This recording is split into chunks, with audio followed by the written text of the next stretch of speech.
こんにちは、あきかです。今日もインドからお届けします。今日は、恐怖心とか分離についてのお話をしたいと思っています。その前にちょっとお知らせがあります。今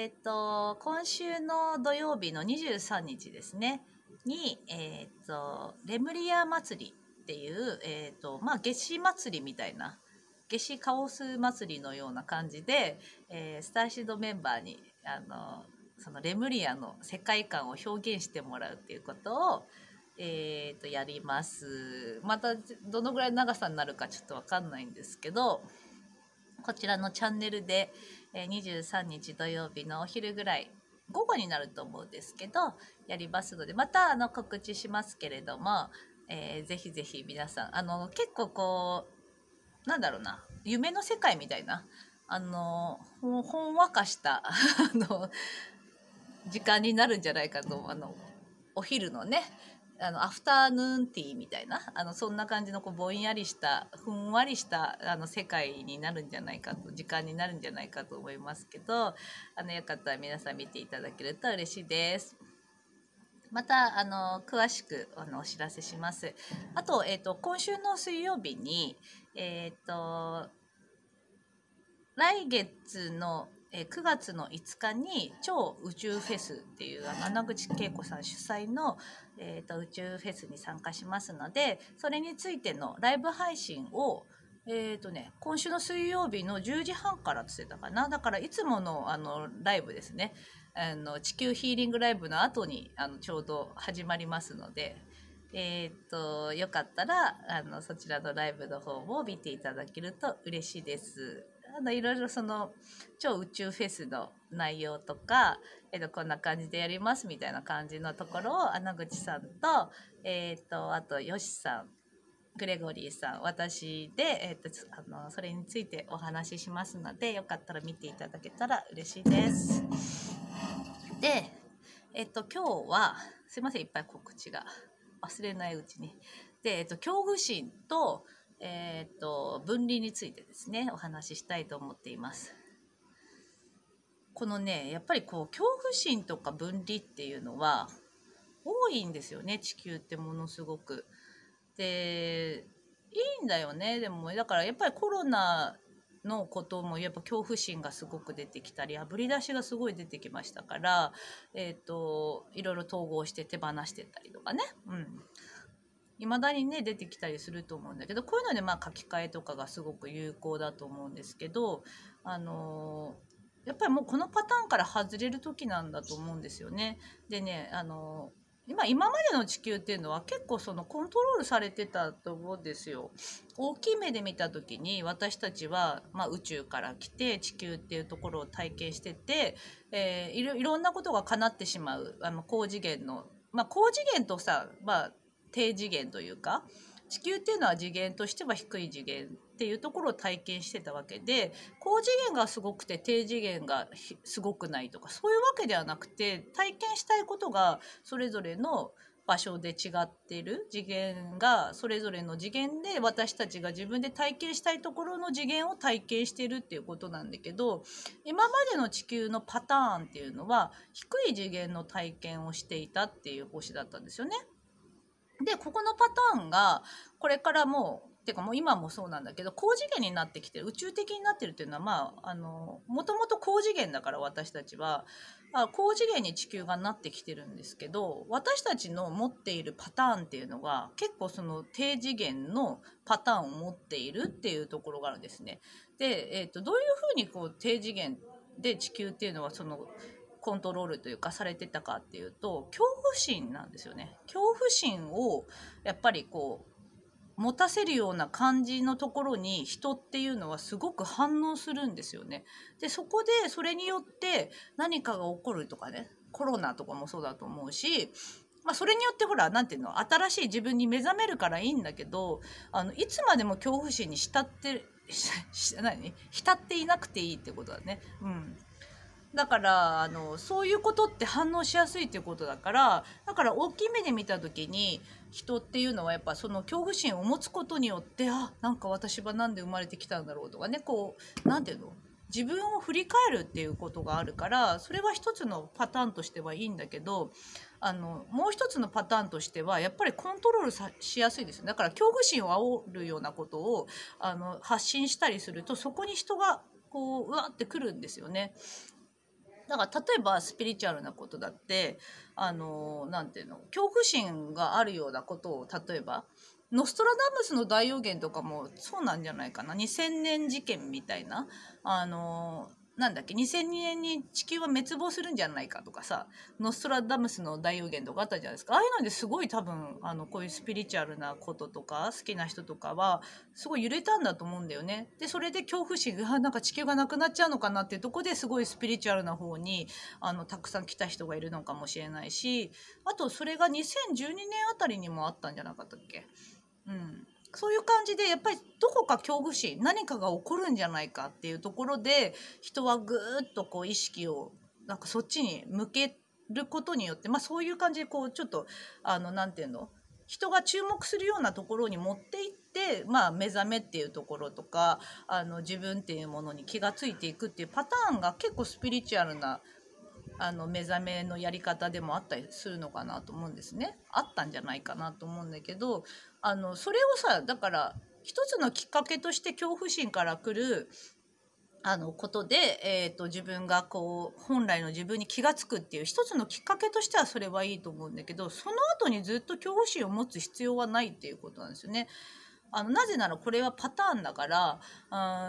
でもさ、そういう風なことがなければ自分について考えたりしないんですよね、私たちって。だからどうしてもそういうパターンを持っているっていうことだね。でもそこからやっぱもう抜ける時なんじゃないかと思うんですね。例えば、あと分離だよね。だからこれって分離なんですよね、やっぱり。軸をさ、結局自分っていうのは創造主であって大いなるものなんですよ。もう最高最善の存在は自分なんですよね。みんなあなたなんですよね。一人一人がそれなんだけど、その恐怖なものに軸を受け渡しちゃってるってことだよね。他のものに恐れるものがあるみたいな感じで、そこにここの軸を持ってかる、なんていうの、座らせちゃうじゃないけど、そういう感じにしてすごい嫌な気持ちになったり分離っていうのを体験してたんだと思うんだけど、もっともっと私たちは高次元次元が高いところから来てる。ここは何かっていうと、そういう分離からやっぱり統合であって調和であって、全て光と闇っていうのは私たちはセットですから、そこの全部統合された状態というか、その意識っていうものに関してはその意識っていうのは分かってるってことですね、一人一人が。潜在的に分かっているんだけど、そこの、次元というか高次元、本当に高次元っていうのはやっぱ分離ではないんですよね。やっぱり統合であって融合であって、それも超越した、それも私である、光も闇も私である。でそのなんていうのかな、恐怖心があるのも私であって、喜びも私であるっていう、全てであるっていう感じだと思うから、少しやっぱりこのパターンっていうのももうそろそろ抜ける時なのかなってことね。だから恐怖心から来る行動をしたり、そのあたりでやっぱりこう人は反応する。で、なんていうの、みんなも反応しやすいってこと。私も反応しやすいし、人がそういうとこに反応するパターンを持ってるってこと。だから自分自身がそういうパターンを持ってるんじゃないかなっていうことに一回ちょっと立ち戻る必要があるってことですね。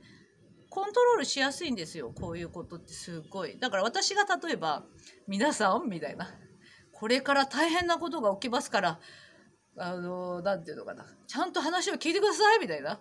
大きなことが起きますよみたいなことを例えばいつも発信してたとしたら、結構視聴率上がるんじゃないかみたいな、なんか要はそこ好きだから視聴率上がるところなんですね。分かるんですよね。分かるんだけどやらないんですよ。それはもう私がそれ好きじゃないし、そうじゃないって分かるから。でも視聴率上がるところ、視聴回数が伸びるところなんですよ、ここは。だからたまにそっちの方やろうかなって思う時あるんだけど、でも別にやりたくないしなんかそれやって何にもいいことはないというか真実ではないからやらないですね。そうだからこのパターンからもう抜ける時っていう感じですね。なんでかっていうと、だからこのパターンってさ、目に見えないスピリチュアルなことでのこの分離っていうのはだからずっと繰り返してるんですよ。だから宗教とかの場合だとあれだよね、怖いものを作るじゃないですか。あなたはこれをやったら罰が当たるよとかね。あなたには霊がついてるよとかね。あなたには悪い霊がついているからこれをやらなければいけないとか、例えばですけど、そう言ったらもう怖い恐怖心が出てくるから、それをやらなければとかね、お金を貢がなければとか、例えばだけど、別に全部が宗教が悪いとかではなくて、こういうパターンが地球にはあったっていうことですね。恐怖心を煽るじゃないですか、これって。じゃあ水子がついてるとか言われたら、ここに乗ってるとか言われたら怖いじゃないですか。そしたらなんか、何か私はどうすればいいんだ、じゃあお願いしますみたいな、私には見えないから分かんないけど、私が起きている現実がこんなに苦しいのはその水子のせいだとしたらお願いしますみたいな感じで、そういう人にすがるみたいな感じの、これも言われたことをやっぱり鵜呑みにしちゃうと思うんですよね。こういうことですね。あとは何かがやっぱりこう、なんて言うんだろう。怖いものだよね。あなたの行いが悪いからこういう風になっているんだから、これをやらなければいけないってものすごく力がありそうな人に言われたら、私のやっぱり行いがいけなかったんだみたいな感じで、そのものにこう入ってしまう、このパターンっていうのは本当に繰り返してきてたんだと思うんだけど、これはだから恐怖心をやっぱりそっちの方に、だから軸を他のものに譲って、自分っていうのをなくして他のものにこう、なんていうの、すがるみたいな。で自分にはそういう欠点があるからとかさ、このパターンですよね。だけどこのパターンはやっぱ古いんですよ。自分が創造主でありますから、そういう風なパターン、恐怖心を煽るようなものっていうのはもう古いパターンであり、自分自身の軸がずれてるっていうことに気がつく時だと思うんですよね。なぜならもっとそれを超えた、私たちはもっと大きな存在なんですよ。自由な存在だから、一つの自分っていうものに立ち戻るためにはとても素敵なことだ、素敵なことっていうか、ほらそれぐらい衝撃がないとね、なんか一瞬こう恐怖心とかがあったりすると、自分っていうのは自分に立ち戻るから、一つのきっかけとしてはいいと思うんだけど、いつまでも何かにこう軸を譲ってる場合じゃないというか、そんなことやる必要ないということですね、と私は思うんですよね。このパターンをずっと持ってきて嫌な気持ちになったりするんですよね。光と闇もそうだから、今宇宙的なもので光と闇とかありますけど、全てを超えた私たちは光と闇はセットであるっていうことだから、光ばっかり見てるっていうのもおかしな話だし、闇ばっかり見てるっていうのもおかしな話であって、両方大事であるっていうことね。だからニュートラルな視点が大事だと思います。で、そうだな、私だとすると一つのきっかけというか、集団瞑想が4月にあったんですよね。でその時に、その集団瞑想、私はねその時に何にも考えてなくて、ちょっとねもやっとして違和感はあったんですよ。その集団瞑想、1万人100万人の集団瞑想っていうのを見て、そのサイトを見た時に違和感はあったんだけど、私は何にも考えていなくて、もう2つ返事でその瞑想をやるっていう風に流れちゃったのね。で私は瞑想やろう、だって地球のために、今コロナも起きてるし絶対地球のためにやりたいからみたいな感じでやろうと思ってた時に、それはこう闇系のなんか瞑想だよっていう話を聞いた時に、なんかでも確かにちょっと自分に違和感があったから、闇系のものだったんだと思って、なんていうの、軸を結局そのなんでブレたんですよ。すごいブレて、で結局その瞑想はやらなかったんだけど、最初に自分に違和感があったわけじゃないですか。だけど人数が多いとかっていうところで、私はみんながそうしてるんだったらそれやった方がいいよねっていう方に軸がずれたのね。それであとは闇系だって言われた時に、やっぱりここに違和感でよかったのとかね、こう行ったり来たりみたいな感じになったっていうところでブレたんですよ、少し。でその時に私が学んだのは、やっぱ自分自身の違和感に対してやっぱり合ってるんだ、自分の違和感っていうのは合ってだ、いい悪いの判断ではなくて、自分の感覚に沿っていこうっていうふうに本当に思ったってことね。どんなに100人の人が素晴らしいと言われても、私自身の感覚に沿っていこうっていうのと、あとはこうなんて言うんだろう、分離だよね。やっぱ恐怖心闇とか光とかさ、そういうのも両方セットである。だからそれでそのあたりで私は闇とか光っていうものに対して分かってきたし、ちゃんと自分の闇と向き合ったんですよ。自分自身の闇あるからね。な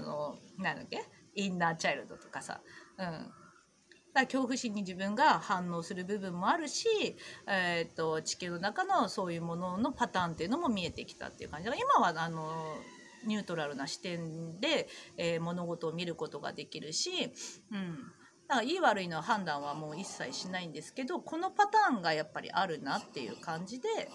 見てるっていう感じです。結構この辺りに対して分かる方多いと思うんですね。高次元がすごくて低次元が悪いとかそういうこと言ってるわけではなくて、まあ創造主だからね、そういうのも一つの遊びであって、なんだろう、すごい地球で遊んでんですよ。私たちっていろんな遊びしてんだけど、恐怖心から来る遊びっていうところの、あとコントロールされてるっていうところがあるから、このパターンを私たちは反応しやすいっていうことにもうそろそろ気が付く時かもしれないね。今は特にこういう反応しやすい時だから、スピリチュアルなことでも、だから今までノストラダムスの大予言からそして2012年から、で今みたいな時もやっぱりそういうことはあるのかなと思うけど、一つのきっかけとしてはとてもいいことだと思うけど、やっぱり私たちはもっとそれを超えた存在であるっていうところが分かると思いますから、何にも左右されないんですよ。自由な存在であるっていう感じだよね。そのあたりについて、やっぱりお伝えしたいなと思って今お伝えしました。そんな感じです。ではまた撮ります。ではでは。